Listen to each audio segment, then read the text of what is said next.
हमारे जवान भाई जब भी सर्विस एंट्री के लिए कुछ भी डाउट्स रखते हैं तो सबसे पहले एक चैनल त्रिशूल डिफेंस एकेडमी, सबसे पहले एक आवाज कैप्टन एसके सर का इंतजार रहता है उन्हें। वो बोलते रहते हैं सोशल मीडिया पे कि भाई कब आ रही है नई वीडियो, कब आ रही है नई वीडियो, लेकिन आपके बिजी शेड्यूल की वजह से SSB offline batches, special NDA batches की एंट्री, सर्विस बैच की एंट्री की वजह से हम थोड़ा लेट हो जाते हैं। तो पहले तो जवान भाइयों से सॉरी। तो finally captain SK sir is back for all the जवान भाईस जो SCO 58 के कश्मोकश में परेशान है। जी हाँ, SCO 58 की इतनी लंबी लिस्ट है आप लोगों के पास, एक एक सवाल का उत्तर आपके चाहते कैप्टन एसके सर देंगे। सर स्वागत है। Thank you sir, thank you. It is always a privilege to make a video with you sir. और जवान एंट्री की बात होती है तो सर इतना रिलायबल प्लेटफॉर्म, इतना बड़ा platform, all thanks to God, all thanks to you, papa's blessings, colonel Pankaj sir, आप सब लोगों का बहुत बहुत ताहे दिल से धन्यवाद। सर SCO 58 का सबसे पहला सवाल, आखिरकार एज क्या है? 28 साल, 30 साल, ये एक मतलब सर होता क्या है ना, वो आप अक्सर बोलते हैं कि इंटरनेट की दुनिया में गाइडेंस और मिस गाइडेंस साथ साथ चलती है। तो पहला सवाल, SCO की एज क्या है? मैं 58 की बात कर रहा हूँ। 58 की अगर आप बात कर रहे हैं सर, अभी तक देखिए जो भी एलिजिबिलिटी पहले रखी गई थी वही है।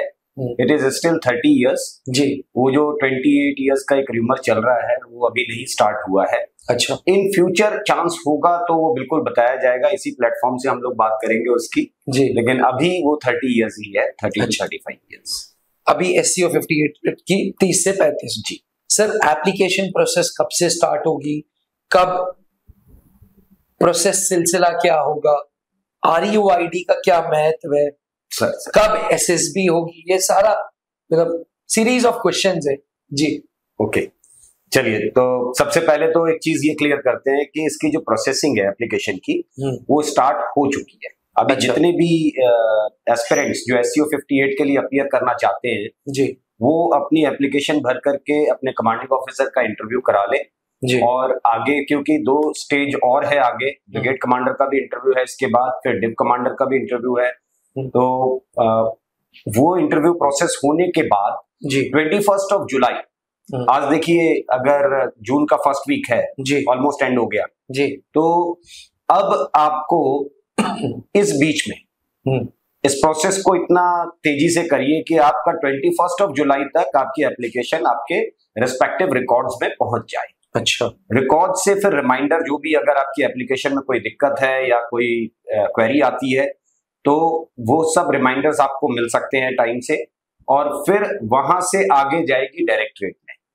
तो डायरेक्टरेट में एप्लीकेशन पहुंचे तब तो आप सेफर साइड है। अगर आप यहां से लेट कर देंगे और आपके पास रिमाइंडर, क्योंकि ये पीछे बहुत दिनों में देखा गया है कि रिकॉर्ड से जो रिमाइंडर आता है सर वो बहुत लेट आता है इनके पास, ऑलमोस्ट तब तक इनकी डेट खत्म हो चुकी होती है या ये बिल्कुल on the edge of end खड़े होते हैं, तो ये कुछ कर भी नहीं पाते उस समय बेचारे। तो आप जितना जल्दी कहते ना एक प्रोएक्टिव अप्रोच के साथ जीने की कोशिश करिए। तो अपनी एप्लीकेशन पहले तैयार करके रखो, पहले से वो सारी चीजें बना के रखिए। अगर कहीं कोई दिक्कत आ भी जाती, कोई रिमाइंडर आता है तो you are always at a safer side कि आप रिकॉर्ड्स को टाइम से जवाब दे पाएंगे और आपकी एप्लीकेशन फिर डायरेक्टरेट तक टाइम से पहुंच जाए। अच्छा सर, RUID का क्या महत्व है? RUID बिल्कुल सर, देखिए ऐसा है कि RUID ऑलमोस्ट अब आगे चल करके मैंडेटरी होने जा रहा है। अभी तक नहीं है, अभी तक थोड़ा सा रियायत दी गई थी फौज की तरफ से, लेकिन आने वाले टाइम में ये मोस्ट लाइकली 2026 से, क्योंकि 58 भी 2026 फरवरी मार्च में इनकी SSB आएगी, तो 2026 से तो ऑलमोस्ट आप मान के चलिए कि RUID कंपलसरी हो जाएगा सभी के लिए।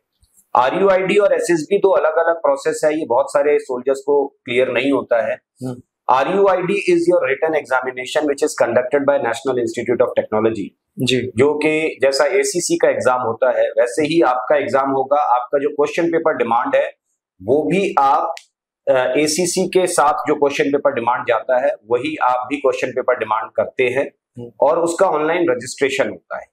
ये ऑनलाइन पेपर है लेकिन उसका आपकी एसएसबी से अभी तक एज सच कोई लेना देना नहीं था। आरयूआईडी को हमने रखा था वाईएलसी के लिए कि जो आरयूआईडी अपीयर करेगा उसको वाईएलसी में चांस पहले प्रायोरिटी पर दिया जाएगा।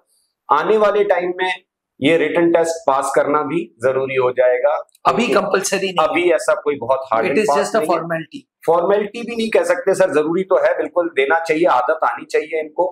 लेकिन फिर भी अगर जैसे किसी का मिस हो गया है, खास करके 57 वाले जो हैं, अगर उनका मिस हो गया है तो वो इतना डरे नहीं।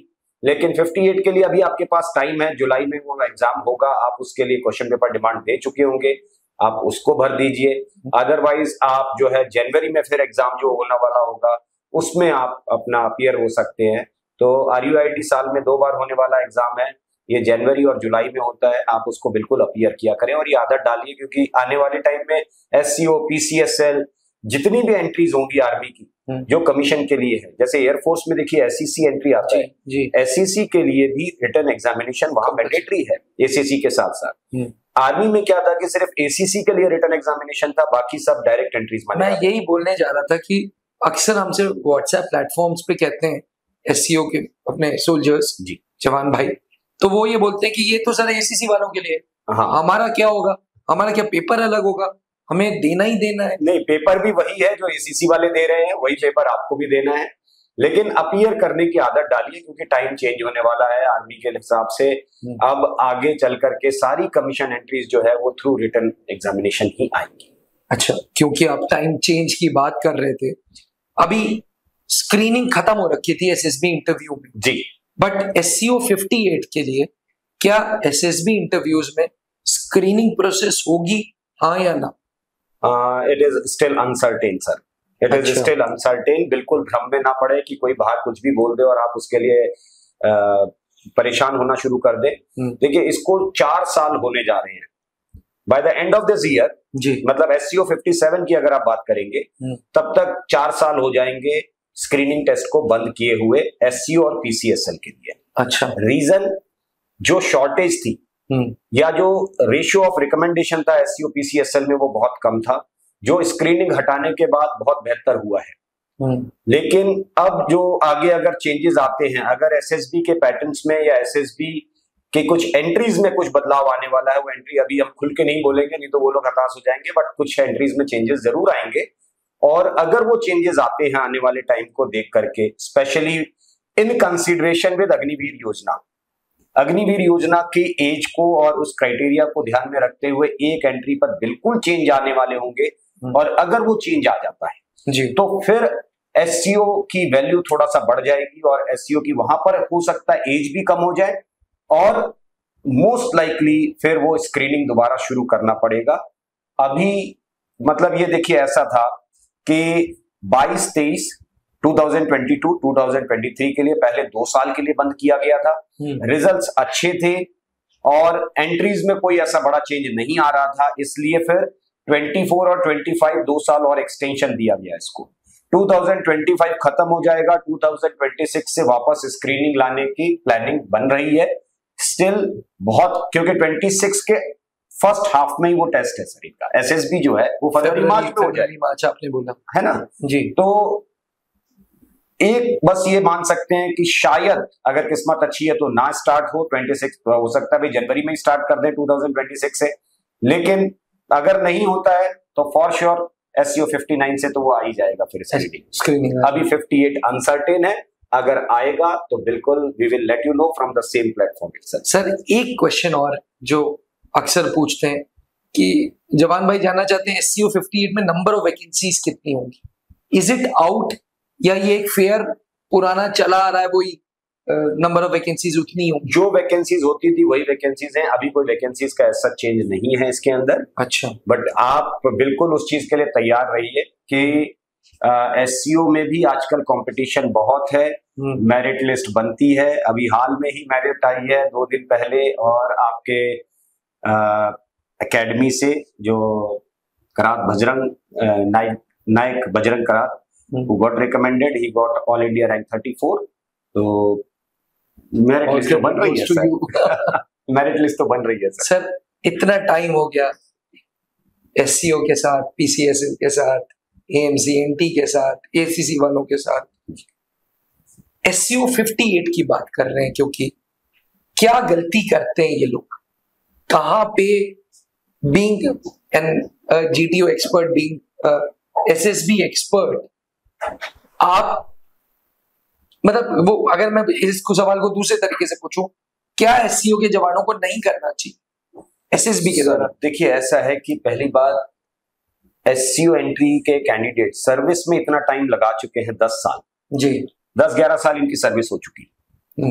अब ये अपने ऊपर से विश्वास हटा चुके होते हैं। कम लोग मिलते हैं जो अपने ऊपर विश्वास करते हैं, बाकी सब दूसरे के ऊपर विश्वास करते हैं कि कोई सिखा दे, कोई बता दे क्या बोलना है, क्या करना है। देखिए SSB is not a subject to study. SSB को भी रटते हैं, रटने वाला विषय नहीं है, पढ़ने वाला विषय नहीं है SSB। SSB is something to live in it. ये एक ऐसा विषय है जिसको जीना पड़ता है, और उसको जीने के लिए आपको अपनी जो डे टू डे लाइफ है उसमें जो काम करते हैं वहां सुधार की जरूरत है, जो ये लोग करते नहीं है। ये TAT, WAT, SRT, PGT, group planning exercise, वहां पर बड़े सुधार करने की कोशिश करते हैं, बट अपनी जो लाइफ है, लाइफ स्टाइल है, उसमें कोई सुधार नहीं है। अल्टीमेटली देखिए क्या होगा कि जब आप TAT जैसे स्टोरी राइटिंग के लिए आप जाते हैं, तो TAT है क्या? अनकॉन्शियस माइंड का इमेजिनेशन टेस्ट है। आपकी इमेजिनेशंस तो है ही नहीं कहीं भी, क्योंकि आप तो दूसरे की इमेजिनेशंस कैरी करके ले जाते हैं। ये बहुत हद तक प्री कंसीव्ड आइडियाज के साथ आते हैं कि पहले से कोई एक दिमाग में फिक्स पैटर्न बना रखा है, अब आप काम कैसा भी दे दो वो उस पैटर्न से बाहर नहीं आ सकते। ये एक चीज तो ये है जो प्री कंसीव्ड आइडियाज ये लेकर के आ जाए, और प्री कंसीव्ड आइडिया भी इसलिए लेकर के आते हैं क्योंकि ये अपने ऊपर विश्वास नहीं करते। इनको लगता है कि इसमें कुछ सही या गलत है। There is nothing like right और wrong, it is only acceptable और नॉट एक्सेप्टेबल। तो आप वहां अगर काम करेंगे तो ज्यादा फायदा होगा। अपने ऊपर विश्वास करना सीखिए। सबसे पहली चीज, अपने थॉट प्रोसेस को, अपनी लाइफस्टाइल को सुधारिए, रीडिंग हैबिट्स डेवलप करिए, थोड़ा अपने आप को चैलेंज करना सीखिए रोज डे टू डे लाइफ के अंदर, जिससे आपका जो लड़ने की क्षमता है, सीखने की क्षमता है, कुछ करने की क्षमता है, वो थोड़ा सा बढ़ती रहती है। Gradually you will see that improvement. Second, एक टर्म होती है सर IPS, इंटरपर्सनल स्किल्स। जो SEO में इंटरपर्सनल स्किल्स, ये सर्विस एंट्री के साथ बहुत ज्यादा दिक्कत है, रादर सभी एंट्रीज के साथ ये देखा गया है। तो इंटरपर्सनल स्किल्स एक बड़ा विषय है जिस पर बात की जानी चाहिए, या इस पर अभी तक लोग SSB पॉइंट ऑफ व्यू से बात नहीं करते हैं। लोग भी जो ट्रेनिंग देते हैं वो सब सिर्फ TAT, WAT के चक्कर में ही रह जाते हैं, और कैंडिडेट्स भी उतने कोई समझते हैं। इंटरपर्सनल स्किल्स अगर आपकी अच्छी नहीं है, आपके chances of getting recommended in service selection board वो बहुत बहुत ना के बराबर ही, मान लीजिए, बहुत नीचे चले जाते हैं। तो इंटरपर्सनल स्किल्स अच्छी होनी चाहिए। जब आप प्री कंसीव्ड आइडियाज के साथ ज्यादा आ जाते हैं तो जो आपका एसिमिलेशन है वो नहीं दिखता है। एसिमिलेशन की बहुत बड़ी कमी देखी जाती है सर्विस एंट्री के अंदर, खास करके अगर मैं बात करूं। एसिमिलेशन का मतलब है जो भी आपने सीखा है, जो नॉलेज आपने अर्न की है अभी तक, उसको नई परिस्थितियों में कैसे अडेप्ट करना है या उसको इम्प्लीमेंट कैसे करना है। तो आप क्या है, वही रटी हुई चीजों को लेकर के आते हैं। अब परिस्थिति बदल गई है मगर आपका वो पैटर्न नहीं बदला है अभी तक। भाई अगर परिस्थिति बदली है तो काम करने का तरीका भी बदलेगा। तो वो एसिमिलेशन इनका बहुत बहुत नीचे दिखता है। ओवरऑल जब भी हम SEO के जवानों को, आप क्योंकि आप रोजाना पिछले 2.5 साल से लगातार SEO, PCSL सारे जवानों को 1-to-1 मेंटरशिप करते आ रहे हो, आप जो ये प्री कंसीव्ड आइडिया की बात कर रहे हो, आप इंटरपर्सनल स्किल्स की बात कर रहे हो, कम्युनिकेशन में आपको कोई शॉर्टकमिंग दिखती? कम्युनिकेशन का मतलब सर ये लोग गलत समझ लेते हैं। सर्विस एंट्री के पॉइंट ऑफ व्यू से मैं जरूर बोलूंगा ये बात को। देखिए डायरेक्ट एंट्रीज है, वहां तो बहुत जरूरी है कि जो ऑफिशियल लैंग्वेज है उसके साथ आपकी सहजता ठीक ठाक हो। लेकिन सर्विस एंट्री SEO की अगर आप बात करेंगे तो सर इनके जो डर है इनके मन में अंग्रेजी का, जी, जो लैंग्वेज का डर इन्होंने बिठा रखा है। They have always taken English as a subject, not as a language. ये आज भी उसको एक सब्जेक्ट ही मानते हैं।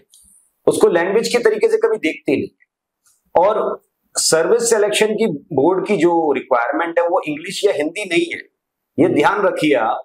It is all about comfortability with your language. अगर आप सहजता से बात करते हैं, आप किसी चीज का दबाव नहीं ले रहे, खुले मन से बात करते हैं, वो आपके फेशियल एक्सप्रेशन में दिखता है। नॉन वर्बल कम्युनिकेशन आपका जो है वो आपके वर्बल कम्युनिकेशन को कॉम्प्लीमेंट कर ही नहीं रहा होता है।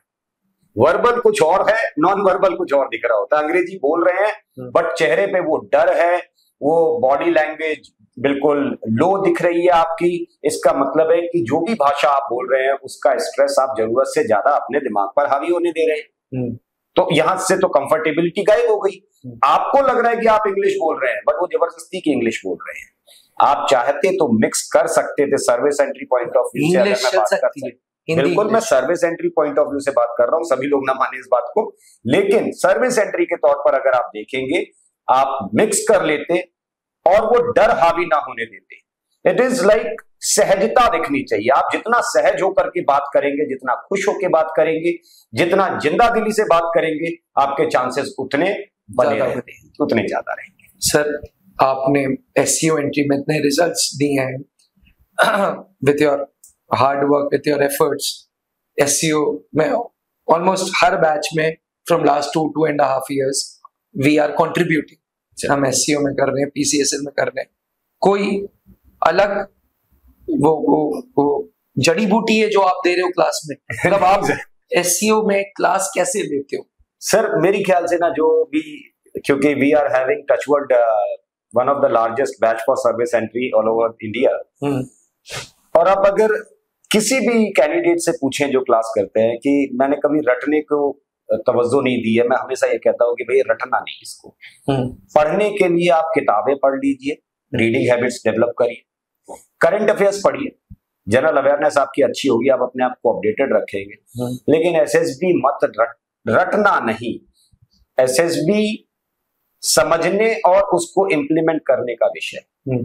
आप समझते नहीं हैं, बिना समझे इम्प्लीमेंट करने की कोशिश करते हैं, या समझकर उस समय तो हाँ बोल देते कि हाँ जी हो गया, मेरे को समझ में आ गया, इम्प्लीमेंटेशन में वो चीज दिखती नहीं है। मोमेंट ऑफ हीट है, तुरंत आपने ज्ञान दिया, मिल गया जी, वो उस समय हाँ बोल देते हैं। हाँ। मैं कहता हूँ हाँ बोलने की कभी जल्दबाजी मत करो। कभी भी कहीं सीखने जाओ, आप एक ही बात को 5 बार पूछो, क्योंकि ये कोई टेस्टिंग प्रोसेस नहीं है, ये डेवलपमेंटल प्रोसेस है, ये सीखने की प्रोसेस है।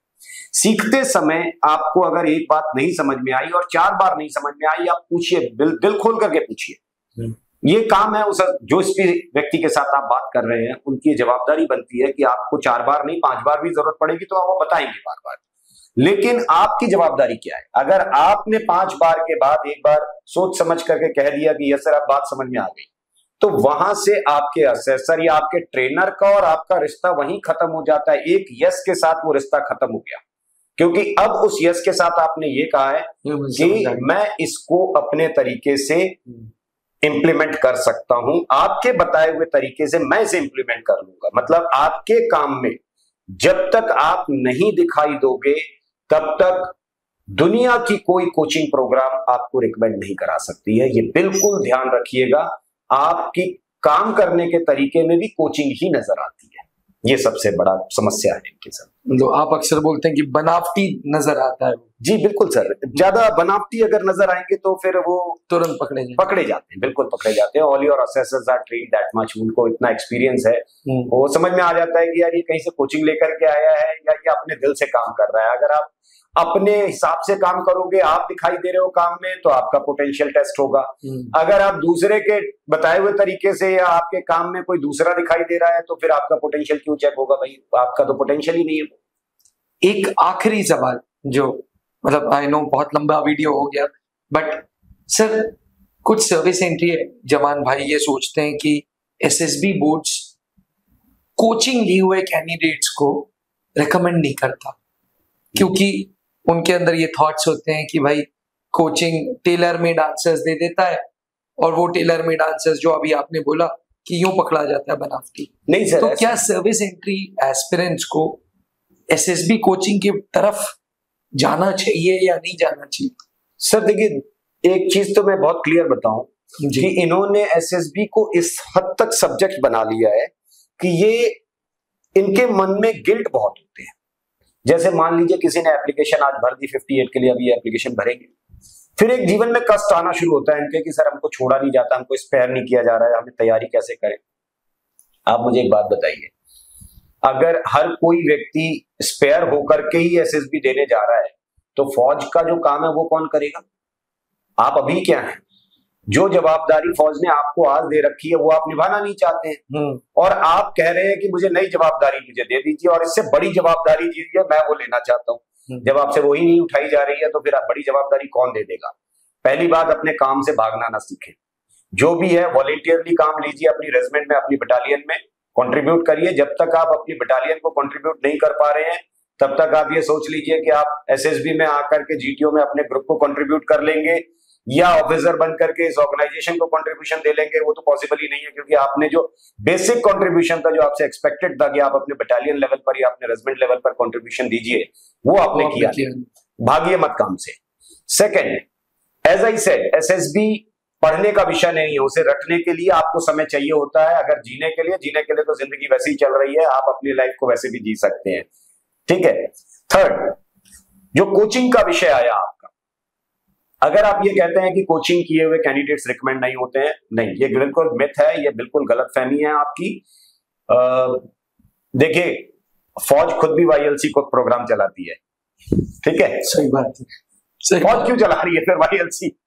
पीडीपी कोर्स चल रहे हैं, आपके डिवीजन हेडक्वार्टर लेवल पर कोर्सेज चलते हैं, कैप्सूल कोर्सेज चलते हैं, वो क्यों चलाए जा रहे हैं? अगर कोचिंग से इतनी ऐतराज है सिलेक्शन बोर्ड को, तो सिलेक्शन बोर्ड क्या खुद अपनी फौज को ही लिख करके नहीं दे देंगे कि भाई आप मत कराइए ये सब कोचिंग, क्योंकि हम कोचिंग पैटर्न नहीं पसंद करते हैं?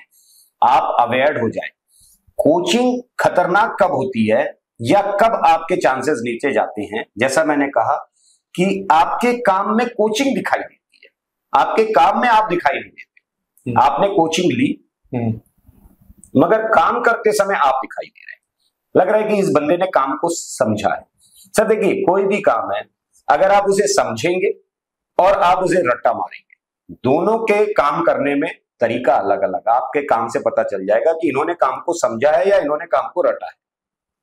ये रट करके आएंगे तो फिर कोचिंग खतरनाक है भाई, और अगर रटे नहीं हो, समझे हो, तो फिर कोचिंग का फायदा आपको बिल्कुल मिलता है।